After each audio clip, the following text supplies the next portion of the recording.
विश्वास, बिलीफ हमारे मानवीय माइंड की खूबी है, जो हमको प्रेरित करती है, रोकती है और कंट्रोल भी करती है। बिना विश्वास के हम अपना जीवन यापन नहीं कर सकते, चाहे हम कोई भी हैं, कहीं पर भी हैं, कुछ भी करते हैं। आज के वीडियो में भगवान, ईश्वर, खुदा, गॉड पर वैचारिक चिंतन को आगे बढ़ाते हुए विश्वास पर बात करेंगे। समझने की कोशिश करेंगे कि हमारे बिलीफ्स और हमारे बिलीफ सिस्टम्स कैसे बनते और इवॉल्व होते हैं और वो हमारे व्यक्तित्व, सामाजिक और पारिवारिक जीवन और स्वास्थ्य को कैसे असर करते हैं। इसमें बायोलॉजी और फिजियोलॉजी का क्या रोल है। नमस्कार, मैं हूं डॉक्टर महेश भट्ट और आप देख रहे हैं चैनल डॉक्टर भट्ट चिंतन, जहां पर हम बात करते हैं धर्म की, अध्यात्म की, दर्शन की, विज्ञान की और बात करते हैं स्वास्थ्य की, हैप्पीनेस और वेलबींग की।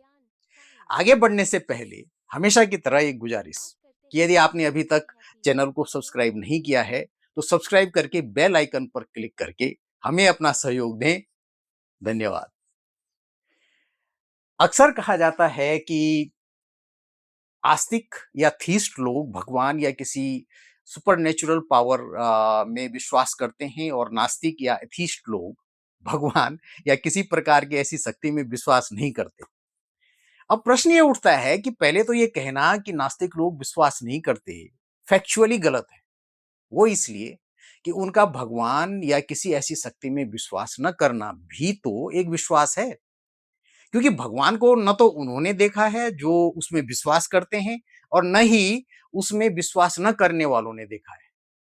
तो फिर जहां भगवान में विश्वास करने वाले ये कह सकते हैं कि उनका उनको विश्वास है कि उनका भगवान, ईश्वर, गॉड इस प्रकार से है या ऐसी शक्तियों से लैस है, नास्तिक लोगों का भी तो ये विश्वास ही है कि ऐसी कोई शक्ति नहीं है।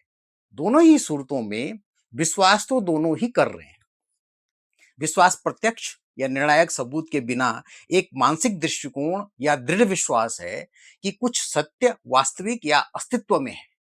विश्वास व्यक्तिगत अनुभवों, सांस्कृतिक या धार्मिक शिक्षाओं, पालन पोषण, शिक्षा, अंतर्ज्ञान जिसको इंट्यूशन कहते हैं, या इन कारकों के संयोजन पर आधारित हो सकते हैं। इनमें धार्मिक विश्वास जो ईश्वर के अस्तित्व, पुनर्जन्म या मृत्यु के बाद की धार्मिक अवधारणाओं, कल्चरल बिलीफ्स जो सांस्कृतिक मूल्यों, रीति रिवाज या ऐसी ही सामाजिक मान्यताओं, साइंटिफिक बिलीफ्स जैसे वैज्ञानिक थ्योरीज में विश्वास करना, दार्शनिक फिलोसॉफिक बिलीफ्स जो एब्स्ट्रैक्ट थिंकिंग, अमूर्त सोच पर आधारित वैचारिक विश्वास होते हैं। कि इनके साथ ही साथ व्यक्तिगत विश्वासों की भी एक विस्तृत श्रृंखला हमारे पूरे जीवन काल में बनती बिगड़ती रहती है जैसे पॉलिटिक्स, सोशल ग्रुप्स इत्यादि। इस प्रकार से हम ये कह सकते हैं कि किसी भी प्रकार के विचार में हमारा विश्वास करना या न करना हमारी संज्ञानात्मकता या कॉग्निटिव माइंड की एक खूबी है। किसी भी स्थिति में हम विश्वास कर रहे होते हैं, जैसे भगवान में विश्वास न करना भी तो एक विश्वास ही है, या इसके जगह पर हम विज्ञान में विश्वास कर रहे होते हैं। ज्यादातर विज्ञान की अवधारणाएं भी तो भगवान की ही तरह हैं, जैसे क्वांटम फिजिक्स या एटॉमिक पावर। इनको भी तो डायरेक्टली किसी ने नहीं देखा कि क्या ये सचमुच ऐसा ही होता है जैसा थ्योरीज में कहा जाता है। इसकी जगह पर इनको हम डायरेक्टली या इनडायरेक्टली प्रूव करते हैं, जहां विज्ञान में हमारा विश्वास हमारी वैज्ञानिक साइंटिफिक थॉट प्रोसेस की वजह से है, जो उसमें विश्वास करने से पहले प्रूफ की डिमांड करता है। लेकिन वहीं पर हमारी धार्मिक रिलीजियस थॉट प्रोसेस प्रूफ की डिमांड नहीं करती। इसके बदले जो हमको हमारे धार्मिक, सामाजिक और सांस्कृतिक समझ में सदियों से चली आ रही मान्यताएं हैं, उन पर बिना किसी प्रूफ के हम विश्वास करते हैं। और जैसे ही किसी धार्मिक मान्यता को हम क्वेश्चन करने लगते हैं, वो हमारे वैज्ञानिक साइंटिफिक थॉट प्रोसेस के दायरे में आ जाता है। फिर वो विचार धार्मिकता से बाहर निकलकर वैज्ञानिकता के विचार के रूप में स्टैब्लिश होने लगता है। हिंदू दर्शन में इस श्रेणी में चारवाक दर्शन आता है, जो हिंदू फिलोसॉफी को की 9 दार्शनिक धाराओं में से एक है। ये लोग वो लोग थे जिन्होंने भगवान की अवधारणा पर प्रश्न खड़े किए और उसके साथ ही साथ पुनर्जन्म के साथ ही साथ स्वर्ग नरक जैसी अवधारणाओं पर भी प्रश्न खड़े किए। इस फिलोसॉफी की अध्यता महर्षि चारवाक को बताया जाता है, पर कुछ लोग इससे एक फिलोसॉफिकल समूह के तौर पर भी जानते हैं, जिनके अनुसार धार्मिक मान्यताओं और पाखंडों पर चोट करने वाले कुछ लोगों को उस समय की सामाजिक व्यवस्थाओं और उनके कर्ता धर्ताओं के गुस्से का शिकार होना पड़ा, क्योंकि वो सीधे सीधे उनके द्वारा बनाए गए एक छत्र राज पर चोट कर रहे थे, जो धार्मिक अवधारणाओं पर टिका हुआ था। जैसा कि हम जानते हैं, हिंदू धर्म में कर्मकांड वैदिक काल के बाद से तेजी से उभरा, जिसने ब्राह्मणों के एकाधिकार को, धार्मिक क्रियाकलापों और अन्य सामाजिक गतिविधियों को समाज में स्थापित किया और जात पात को हमारे समाज में जमाने और पनपाने में महत्वपूर्ण भूमिका निभाई। चारवाकों ने जब इस पर चोट की, तो हर प्रकार से उनका उत्पीड़न किया गया, उनके ग्रंथों को जलाया गया और हर प्रकार से कोशिश की गई कि भारतीय दर्शन की इस महत्वपूर्ण वैज्ञानिक भौतिकवादी मेटेरियलिस्टिक फिलोसॉफिकल चिंतन को, जो लोकायत के नाम से भी जाना जाता है, दबाया जाए। यही कारण है कि इनके बारे में अन्य लेखकों के लेखन से ही हमको ज्यादा जानकारी मिलती है। भारत में विज्ञान के विकास में रुकावट के लिए कुछ लोग इसको भी एक महत्वपूर्ण कारण मानते हैं।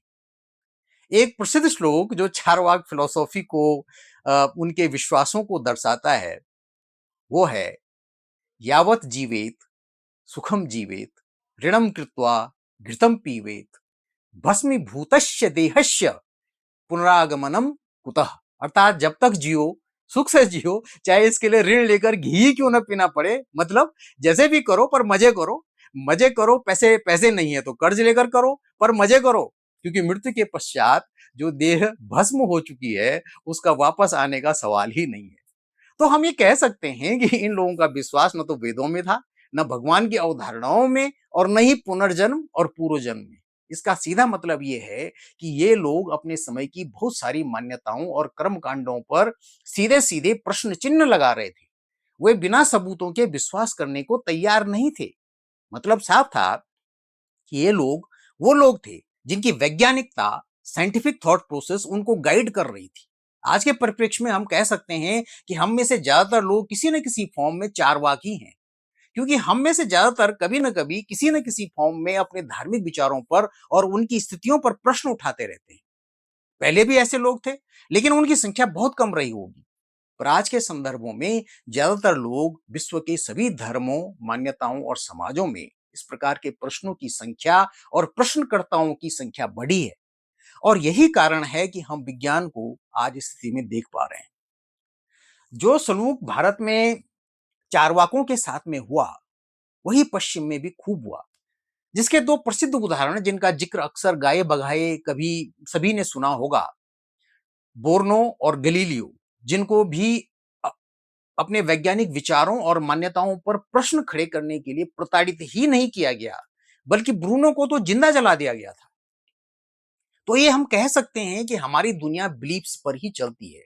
जैसे ये भी हमें विश्वास होता है कि ट्रैफिक लाइट के लाल होते ही दूसरी तरफ से आने वाला रुक जाएगा, या हमें विश्वास होता है कि हमारा मोबाइल काम करेगा।